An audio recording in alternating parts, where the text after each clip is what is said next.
আসসালামু আলাইকুম।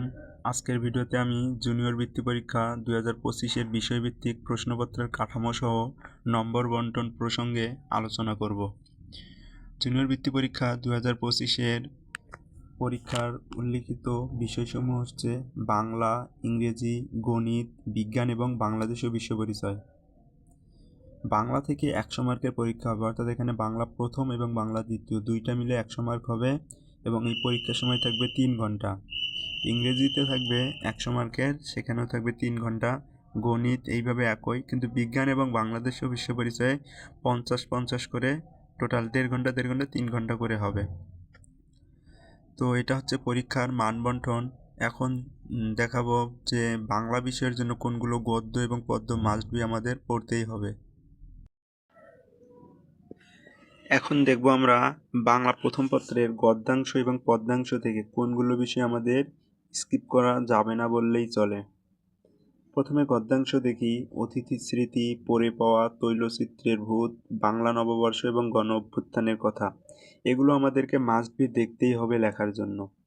তারপর পদ্যাংশ থেকে 2 বিঘা জমি, পাছে লোকে কিছু বলে, 21-এর গান, বাবুরের মহত্ব, আবার আসিব ফিরে, এগুলো আপনাদেরকে দেখতেই হবে, কেননা এগুলো থেকে কোশ্চেন আসবেই, আশা করা যায়।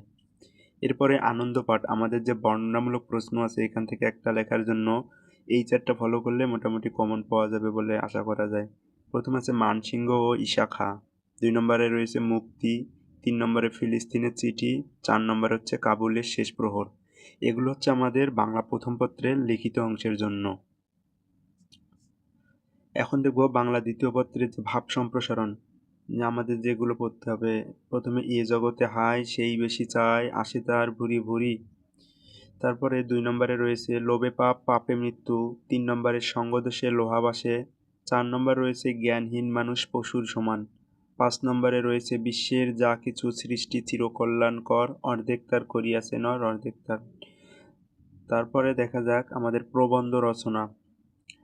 প্রথমে রাখছি বাংলাদেশের ষড়ঋতু, বিজয় দিবস, দৈনন্দিন জীবনে বিজ্ঞান, শ্রমের মর্যাদা, অধ্যবসায় এবং স্বদেশপ্রেম। তবে বিজয় দিবসটা এখানে বেশি ইম্পর্টেন্ট না হলেও যেহেতু এটা আমাদের বিজয়ের মাস, সুতরাং বিজয় দিবসটাও বেশি ইম্পর্টেন্ট। তবে এর মধ্য থেকেও আমার যেগুলো পড়তেই হবে, দৈনন্দিন জীবনে বিজ্ঞান, শ্রমের মর্যাদা, অধ্যবসায় আর বাংলাদেশের ষড়ঋতু, এই চারটা সবচেয়ে বেশি ইম্পর্টেন্ট। আশা করা যায় এগুলো পড়লে এবার জুনিয়র বৃত্তি পরীক্ষায় কমন পাওয়া যাবে বাংলা পার্ট থেকে। ধন্যবাদ সকলকে, সবার জন্য শুভকামনা রইল, ভালোভাবে পরীক্ষা দিবেন।